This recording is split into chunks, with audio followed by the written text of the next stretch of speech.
Hi అండి. నా స్టైల్లో టమాటా కూర ఎలా చేసుకోవాలో చూద్దాం. ఈ టమాటా కూరకి ఒక స్టోరీ ఉందబ్బా.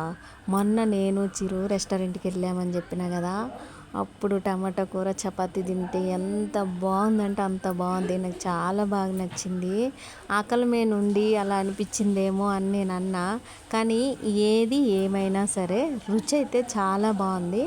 సరే, వాళ్ళంత రుచిగా కాకపోయినా ఒక రకమైన రుచి అయినా తెప్పిద్దాను అని చెప్పి నేను ట్రై చేశాను అనమాట. ముందుగా టమాటాలు, ఎర్రగడ్డలు, ఇంకా పచ్చిమిరపకాయలు తరిగి పక్కన పెట్టుకున్న.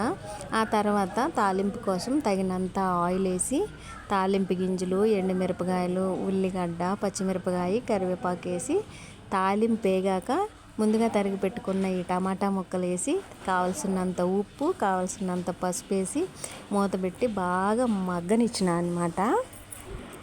ప్రతిసారి నేను చేస్తా టమాటా కూర, కాకపోతే అప్పుడు నేను నీళ్ళు పోసి కొంచెం నీళ్ళుగా చేసేదాన్ని. ఈసారి మసాలా పొడిలో కూడా మార్పు ఉందనమాట. చెక్క, మొగ్గ, ఇవి కొంచెం బిర్యానీ మసాలా అంటారు కదా, అవి ఎక్స్ట్రా వేసేలకి అంత టేస్ట్ వచ్చింది.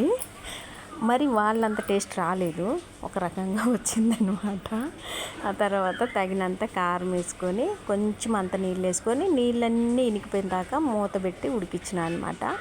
ఇక్కడ మసాలా పొడి వేసేది ఇంకా కారం వేసేది మిస్ అయిపోయింది.